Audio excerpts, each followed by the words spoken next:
जय श्री राम दोस्तों। आज की कहानी में आप सबका दिल से स्वागत है। कहानी थोड़ी सी भी पसंद आए तो please like share and subscribe ज़रूर कीजिएगा। अपनी बूढ़ी माँ को ही बेच डाला 3 नालायक बेटों ने। कमला जी कमरे में बैठे हुए अपने बेटे को आवाज़ लगाती हैं, बेटा खाना बन गया हो, ज़रा लाकर मुझे भी थोड़ा सा दे दो। बड़ी जोरों की भूख लग रही है। भूख के मारे अब तो रहा नहीं जा रहा। खाने की सुगंध से पूरा घर महक रहा है। अब पेट को भी थोड़ा सा स्वादिष्ट भोजन खाने से भर लूं। कमला जी बड़े प्यार से अपने बेटे को आवाज़ लगाती हुई कहती हैं। कभी बेटा गुस्से से कहता है, हाँ बन गया बुढ़िया, लेकिन अभी तक किसी ने खाया नहीं है। पहले सबको खाने दे, फिर ही मिलेगा तुझे। जब देखो जब तेरी जीभ चटकोले मारती रहती है। बेटे की बात सुनकर कमला जी चुप हो गई, क्योंकि उन्हें खाना सबके खाने के बाद ही दिया जाता था।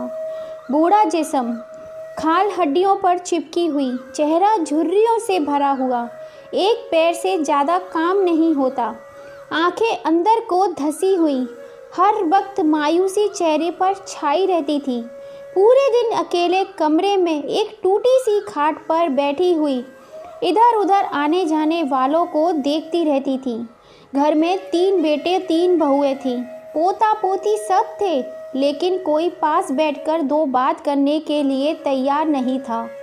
जबकि किसी से बात करने की कोशिश करती तभी सब दुत्कार देते और कहते, ए बुढ़िया तुझसे क्या बतियाना। सब कमला जी से दूर दूर भागते थे, जैसे उन्हें कोई अछूत की बीमारी हो। बुढ़ापा भी कितना दुखदाई होता है। जिन बच्चों को 9 महीने पेट में रखकर पाला हो, दर्द सहकर जन्म दिया हो, वही बच्चे बुढ़ापे में अपने माँ बाप से दूर भागते हैं। एक ज़माना ऐसा हुआ करता था, घर की भाग दौड़ कमला जी के हाथों में थी। जब पूरे घर में इधर उधर घूमती थी तो ऐसा लगता था जैसे घर की शेरनी हो, और शेरनी को देखते ही घर के कुत्ते बिल्ली सब इतर बितर हो जाया करते थे। उनके सामने किसी के बोलने की हिम्मत नहीं थी। उनके बेटे भी उनके सामने आने से डरते थे, और बहुओं की तो बात ही क्या, इतना रुबाब था। सामने वाले के देखते ही पसीने छूट जाया करते थे। उनको देखते ही किसी के मुंह से आवाज़ भी नहीं निकलती थी। उन्होंने जो कह दिया वो पत्थर की लकीर बन जाता था। किसी को भी उनके फैसले के खिलाफ जाने की हिम्मत नहीं होती थी। उनके 3 बेटे थे, अंकित, विजय और अमित। उनकी कोई बेटी नहीं थी। तीनों बेटों की उन्होंने शादी कर दी थी। घर में बहुएं आ गईं, फिर धीरे धीरे करके उनके पोते पोती भी आ गए। उनका एक बड़ा सा परिवार हो गया। अपने पति की मृत्यु के बाद कमला जी उनके बिजनेस को भी संभालती थी, लेकिन धीरे धीरे वक्त गुजरता गया और उन्होंने सब काम धंधा अपने बच्चों के हाथ में सौंप दिया। लेकिन ज़मीन और घर और दुकान सब उन्हीं के नाम पर था। पति के गुजर जाने के बाद कमला जी अकेले रह गई। वक्त गुजर रहा था और वक्त के गुजरने के साथ साथ वह भी कमज़ोर होती जा रही थी, और उनके बच्चे उन पर हावी होते जा रहे थे। जब तक उन्होंने पति थे तब तक तो सब कुछ ठीक था, पर धीरे धीरे बच्चों ने अपने रंग दिखाना शुरू कर दिए। अब उनका कमरा भी उनका नहीं रहा। अब उन आंगन में ही उनके लिए एक चारपाई डाल दी गई। खाना भी सबके खाने के बाद ही उन्हें दिया जाता था। अंदर से टूटी हुई कमला जी किसी को कुछ कह नहीं सकती थी, ना बोल सकती थी। शरीर से कमज़ोर हो गई थी, लेकिन फितरत तो वही थी। अपनी बेइज्जती बर्दाश्त नहीं कर पाती थी। जब नाखून बड़े हो जाते तो अपने बेटों से कहती, मेरे नाखून काट दो, तो एक बेटा दूसरे को कहता, दूसरा तीसरे को कहता। कहते कहते बहुत मुश्किल से जाकर उनके नाखून कट पाते थे। अपनी बेबसी पर उन्हें बहुत रोना आता था, और उन्हें वह पुराने दिन बहुत याद आते थे जब वह सबके आगे पीछे घूमा करती थी और घर की भागदौड़ सब कुछ उनके हाथ में थी। बुढ़ापे में उन्हें ये दिन भी देखने पड़ेंगे, उन्होंने कभी अपने सपने में भी नहीं सोचा था। आज उन्हें बहुत तेज भूख लग रही थी, तो उन्होंने अपने बेटे से कहा, तो बेटे ने खाना देने से मना कर दिया कि सबके खाने के बाद ही आपको खाना मिलेगा। एक तो बुढ़ापे में एक बार में ज़्यादा खाना खाया नहीं जाता, इसीलिए हर थोड़ी देर में भूख लग जाती है जल्दी। पेट की आंतड़ियाँ भूख की वजह से कुलबुला रही थी। खाने की खुशबू पूरे घर में चारों तरफ फैली हुई थी, जिसकी वजह से उन्हें और भी तेज भूख लगने लगी, तो उनकी बर्दाश्त से बाहर होती जा रही थी। जब सब खाना खाकर उठ गए तब एक थाली में कमला जी के लिए खाना आया। वह खाना देखकर ऐसे टूटी जैसे बरसों के बाद मिला हो। वे अपनी ज़िंदगी से तंग आ चुकी थी, भगवान से अपने मरने की दुआएं मांगती थी। बच्चों का ऐसा व्यवहार उन्हें सीने में खंजर की तरह चुभ रहा था। उनका दिल छल्ली छल्ली हो गया था। एक दिन उनके घर पर एक आदमी आया। अंकित से बोला, मेरा नाम सुरेंद्र है। मैंने सुना है आपके यहाँ पे बहुत ही अच्छी गाय है जो बहुत ज़्यादा दूध देती है और आप उसे बेचना चाहते हैं। मैं उसे खरीदने के लिए आया हूँ। मेरी दूध का कारोबार है, मैं उसकी मुँह मांगी कीमत दूंगा।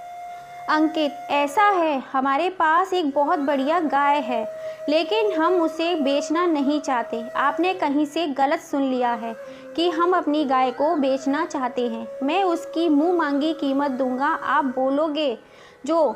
अमित ने कहा, आप समझ नहीं रहे हैं कि मैंने क्या कहा। हमें अपनी गाय को बेचना नहीं है। तभी उसकी नज़र अपनी माँ पर पड़ती है और वह कहता है, गाय तो हमें नहीं बेचनी, लेकिन ये बुढ़िया बिके तो उसे खरीद लो। सुरेंद्र हैरानी से उसकी तरफ देखता है। वह अंकित की माँ को बड़े ही गौर से देखता है। एक मायूस, उदास और झुर्रियों से भरे चेहरे पर उसकी नज़र पड़ती है। वे 2 पल के लिए सोच में पड़ जाता है और फिर अंकित से कहता है, आप कितने में बेचोगे? अमित उसकी बात सुनकर एकदम हैरान रह जाता है।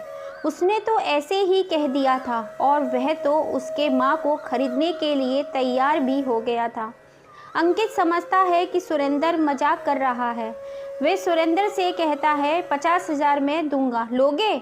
सुरेंद्र अपनी जेब से 50,000 निकाल कर अमित के हाथ पर रख देता है और कहता है कि मैंने इन्हें खरीद लिया, आज से यह मेरी हुई। अमित ये सब देखकर एकदम से हैरान रह जाता है। उसके हाथ में 50,000 थे। वह बोला, आप यहीं रुको, मैं अभी आता हूँ। यह कहकर अमित भागा भागा अंदर गया और अपने दोनों भाइयों से सलाह मशवरा करता है। दोनों भाई भी पैसा देखकर लालच में आ जाते हैं और कहते हैं, वैसे भी क्या काम की रही अब ये बुढ़िया, इससे तो इस बुढ़िया को बेच देते हैं, इससे कुछ रकम तो हाथ में लगेगी और इस बुढ़िया के पीछा भी छूट जाएगा। अमित और दोनों भाई बाहर आ जाते हैं और सुरेंद्र से कहते हैं, ठीक है, हमें सौदा मंजूर है, तुम इस बुढ़िया को ले जा सकते हो। कमला जी ये सारी बातें बैठकर सुन रही थी।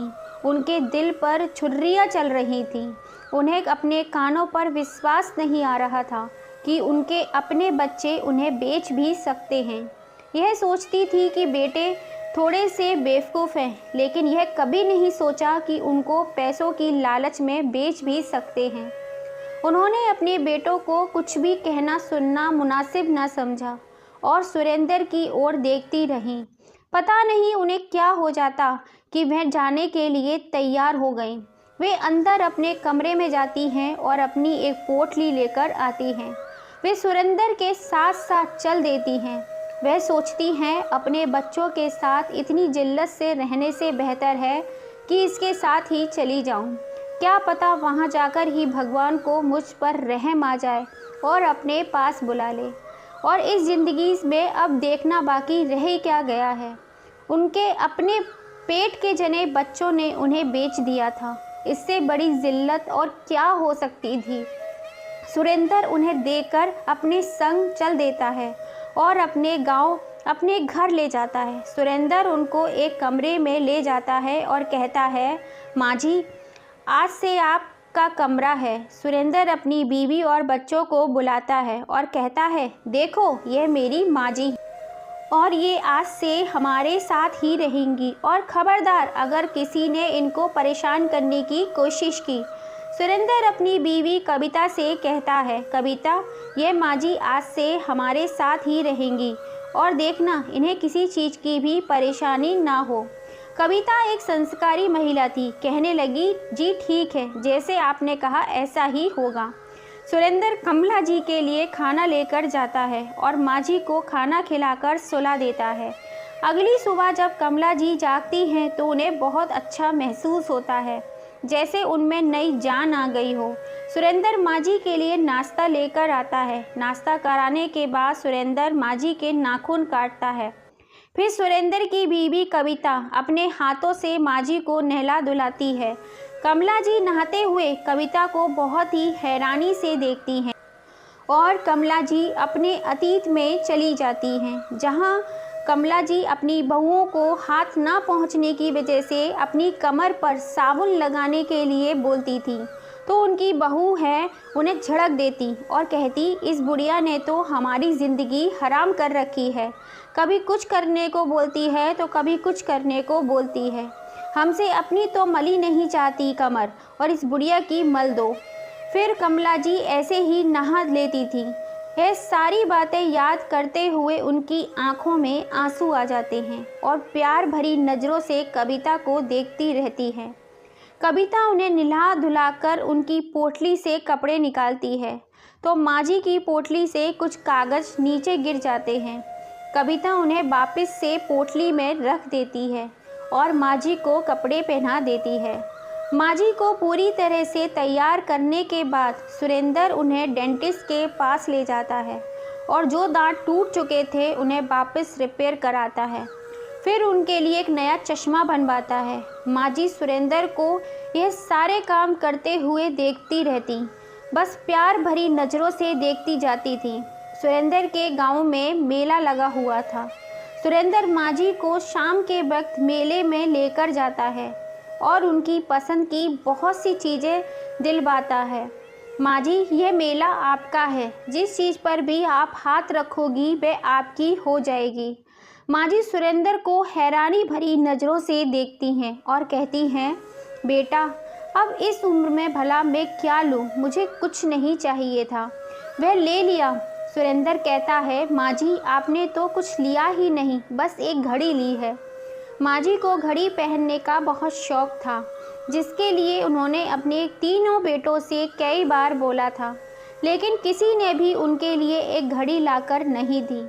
इसीलिए आज उन्होंने मेले में एक घड़ी खरीदी और अपने हाथ में पहन ली। सुरेंद्र माँ जी को कुछ देर मेले में घुमाने के बाद फिर चाट खिलाता है। माँ जी का मन उड़न खटोले के झूले में बैठने का था, लेकिन शर्म के कारण बोल नहीं पा रही थी। लेकिन सुरेंद्र उनके मन की बात जान चुका था। जिस तरीके से वह उड़न खटोले के झूले को देख रही थी, सुरेंद्र ने फिर माँ जी को उड़न खटोले के झूले में झूला झुलाया। झूला झूलते हुए माँ जी इतना हंसी, बस हंसती ही जा रही थी और हंसते हंसते रोने लगी। झूला झूलने के बाद सुरेंद्र और कमला जी वापस घर आ जाते हैं। सुरेंद्र की पत्नी माँ जी और सुरेंद्र को खाने के लिए पूछती है, तो माँ जी मना कर देती हैं कि बेटा, मेरा पेट भरा हुआ है, मैं खाना नहीं खा पाऊँगी। सुरेंद्र बहुत ज़िद करता है, लेकिन माँ जी खाना नहीं खाती, तो सुरेंद्र माँ जी को उनके कमरे में लिटा कर आ जाता है और उनके लिए खाने की थाली लेकर रख देता है और कहता है, माँ जी, यह रखा है आपका खाना, रात में भूख लगी तो खा लेना। कमला जी बोलती हैं, ठीक है बेटा, तुम रख दो, भूख लगेगी तो मैं खा लूँगी। सुरेंद्र उसके बाद अपने कमरे में चला जाता है। कमला जी को ये सब एक सपने की तरह लग रहा था। वह सोचने लगी कि अपने ही घर में मेरी क्या औकात थी और यहाँ पर कितनी इज्जत है। मैं हर पल मौत की दुआएं करती थी भगवान से, लेकिन मेरी ज़िंदगी में ऐसा मोड़ भी आएगा यह मैंने कभी नहीं सोचा था। अब मैं और जीना चाहती हूँ। इस परिवार ने जो मुझे इज्जत दी है, मैं उनकी हमेशा आभारी रहूँगी। तभी सुरेंद्र वहाँ आ जाता है और कहता है, माँ जी, आपने खाना नहीं खाया? माँ जी, आप खाना नहीं खाओगी तो कमज़ोर हो जाओगी। माँ जी कहती हैं, बेटा, इतनी फ़िक्र क्यों करते हो? मुझे भूख नहीं है, नहीं तो मैं खा लेती। सुरेंद्र माँ जी के हाथ पकड़कर माँ जी के बिस्तर पर बैठ जाता है और माँ जी के हाथ पकड़कर कहता है, माँ जी आप हमेशा खुश रहोगी तो मैं भी हमेशा खुश रहूँगा। बेटा तुम्हारे होते हुए मैं हमेशा खुश ही रहूँगी। लेकिन बेटा क्या मैं तुमसे एक बात पूछ सकती हूँ? क्या तुम जवाब दोगे? सुरेंद्र बोला, हाँ माँ जी ज़रूर पूछिए। बेटा जब मेरे बेटों ने मेरी कीमत लगाई और मुझे बेचने की बात बोली तो तुम मुझे लेने के लिए तैयार क्यों हो गए और मुझे अपने साथ लाकर अपने घर में रखकर इतना प्यार क्यों दे रहे हो? आज के समय में किसी से कोई उम्मीद भी नहीं की जा सकती जो तुम कर रहे हो। बेटा मुझे यह सब सपने की जैसा लग रहा है, लेकिन यह तो एक हकीकत है। सुरेंद्र माँ जी यह एक हकीकत है माँ जी, आप नहीं जानती हो मैंने ज़िंदगी में अपने माता पिता को खोकर कितना कुछ खोया है। जब तक मेरे माता पिताजी मेरे साथ थे मुझे उनकी कदर नहीं हुई। आज जब वे मेरे पास नहीं हैं तो रह रहकर उनका ख्याल आता है। जब आपके बेटों ने आपकी कीमत लगाई तो उसमें मैंने खुद को पाया और आप में अपनी माँ जी को। मेरे माता पिता बहुत ही इज़्ज़तदार व्यक्ति थे, लेकिन मैंने अपने माता पिताजी को कभी इज़्ज़त नहीं दी। हर पल उन्हें कोसता रहता था, हर पल उन्हें ताने मारता, हर पल उन्हें जलील करता और कभी कभी तो उन पर हाथ भी उठा देता था। सुरेंद्र रोते रोते बोलता जा रहा था और माँ जी ये सारी बातें सुन रही थी। फिर सुरेंद्र कहता है, माँ जी मेरी ही लापरवाही से मैंने अपने माँ पिताजी को खो दिया। एक रात माँ को खांसी इतनी ज़्यादा हो रही थी, उनकी खांसी से मुझे सोने में परेशानी हो रही थी, तो मैंने गुस्से में माँ को कई सारी नींद की गोलियाँ एक साथ दे दी ताकि वह सो जाएं और अच्छे से। लेकिन मैं ये नहीं जानता था कि माँ जी ऐसा सोएंगी कभी उठ ही नहीं पाएंगी। मेरे हाथों से मेरी माँ की हत्या हो गई। सुरेंद्र कमला जी की गोद में सर रखकर दहाड़े मार मार कर रोने लगता है। कमला जी सुरेंद्र को अपने सीने से लगा लेती हैं। सुरेंद्र कहता है, माँ जी जब आपके बेटों ने आपकी कीमत लगाई तो मैंने सोचा मुझे अपना प्रायश्चित करने का इससे अच्छा मौका नहीं मिलेगा। माँ जी मेरी माँ बाबूजी की मौत के बाद मैं हर पल मरता रहा हूँ, हर रोज़ जीता हूँ और हर रोज़ मरता हूँ। माँ जी आप मुझे छोड़कर कभी मत जाना, मेरे पास में ही रहना। कमला जी सुरेंद्र को चुप कराती हैं और कहती हैं, बेटा मैं तुम्हें छोड़कर कभी नहीं जाऊंगी, तुम ही मेरे बेटे हो। बेटा मैं ही जानती हूँ मैं रह तो रही थी अपने बेटों के घर में, लेकिन वैसे नहीं जैसे मेरे बेटे रहते थे मेरे घर में। मैंने कभी कोई कमी नहीं रखी थी अपने बच्चों को पालने में, लेकिन मुझे पालने में मेरे बेटों ने सारी कमियां कर डाली। तुमने वह सारी कमियां पूरी कर डाली। मुझे अपने घर लाकर मुझे इतना मान सम्मान दिया जो मेरे तीनों बेटे कभी नहीं दे पाए। जब मैं भी तुम्हें कुछ देना चाहती हूँ। सुरेंद्र चौंक कर कहता है, क्या माँ जी? कमला जी अपनी पोटली से कागजात निकालती हैं और सुरेंद्र के हाथ पर रख देती हैं। सुरेंद्र उन्हें देखता है और हैरान होकर पूछता है, माँ जी यह सब क्या है?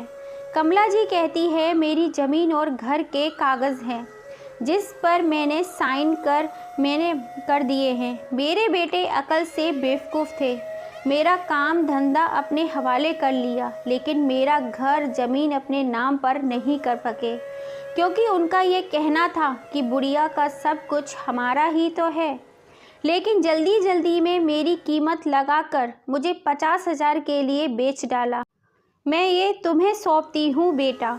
अपने बेटों के साथ तो मैं मर मर कर जी रही थी। मैं तो हर दिन भगवान से दुआएं करती थी अपनी मौत की, लेकिन तुमने मुझे एक नई ज़िंदगी दी, मेरी इतनी सेवा करी कि मैं अपने सारे गम भूल गई। तुमने मेरे अंदर जीने की एक नई उम्मीद भर दी।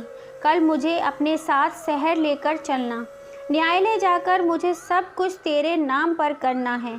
अगले दिन न्यायालय जाकर कमला जी अपना सब कुछ सुरेंद्र के नाम कर देती हैं और कहती हैं, जब मैं मर जाऊं तो मेरा घर और ज़मीन अपने कब्ज़े में कर लेना। सुरेंद्र हैरान रह जाता है और यह सारी प्रॉपर्टी लेने से इनकार कर देता है, लेकिन कमला जी जिद के आगे घुटने टेक देता है। सुरेंद्र और कमला जी एक दूसरे को कस कर गले से लगा लेते हैं। तभी सुरेंद्र की पत्नी और बच्चे भी वहां आ जाते हैं। सुरेंद्र की पत्नी भी उन्हें देखकर खुश होती है और बच्चे भी सुरेंद्र और कमला जी से लिपट जाते हैं। कुछ दिन के होश के बाद घर ज़मीन की लालच में कमला जी के बच्चे सुरेंद्र का गांव के घर का पता करके तीनों बेटे सुरेंद्र के घर आ जाते हैं और सुरेंद्र उस वक्त घर पर नहीं होता है। तो सुरेंद्र की पत्नी से कहते हैं कि हम अपनी बुढ़िया को लेने आए हैं जो हमने आपके पति को बेच दी थी। तभी कमला जी एक डंडा लेकर कमरे से बाहर आती हैं और दे धड़ाधड़ तीनों बेटों को डंडे से ठोकते ठोकते कहती हैं, बुढ़िया लोगे? लो बुढ़िया, लो बुढ़िया, बुढ़िया दूँ तुमको, लो बुढ़िया, और दूँ तुमको बुढ़िया। उई माँ उई, उई माँ उई करते करते तीनों बेटे वहाँ से 9 2 11 हो जाते हैं। जब सुरेंद्र घर आता है, कमला जी उसे ये सारी बात बताती हैं तो सुरेंद्र हंसते हंसते लोटपोट हो जाता है और अपनी माँ को गले से लगा लेता है। ऐसे ही हंसते मुस्कुराते माँ की सेवा करते करते कई साल बीत जाते हैं और एक दिन कमला जी सुरेंद्र को अलविदा कहकर इस दुनिया से चली जाती हैं। कमला जी के जाने के बाद सुरेंद्र कमला जी को दिया हुआ वचन निभाता है और कानूनी कार्रवाई करके कमला जी का घर और ज़मीन अपने कब्ज़े में कर लेता है। तो कमला जी के बच्चे सड़क पर आ जाते हैं। उन्हें तो खाने के भी लाले पड़ चुके थे। आज उनका हाल बुरा हो रहा था। जिन बेटों ने कुछ पैसों की लालच में अपनी माँ को बेच डाला, उस औलाद को भगवान कैसे सुखी रख सकता है। माँ वो हस्ती है जिसके दूध का कर्ज औलाद कभी नहीं चुका सकती है। दोस्तों, अपनी राय हमें कमेंट करके ज़रूर बताइएगा। कहानी आपको कैसी लगी? आपको ये कहानी थोड़ी सी भी पसंद आई हो तो please like, share and subscribe ज़रूर कीजिएगा। पास में लगी घंटी को दबाना मत भूलिएगा, जिससे जब भी हम कोई नई कहानी डालें उसका नोटिफिकेशन आपको पहले मिल सके। फिर मिलेंगे आपसे ऐसी ही किसी नई कहानी के संग में। जय श्री राम दोस्तों, आप सभी का दिल से धन्यवाद।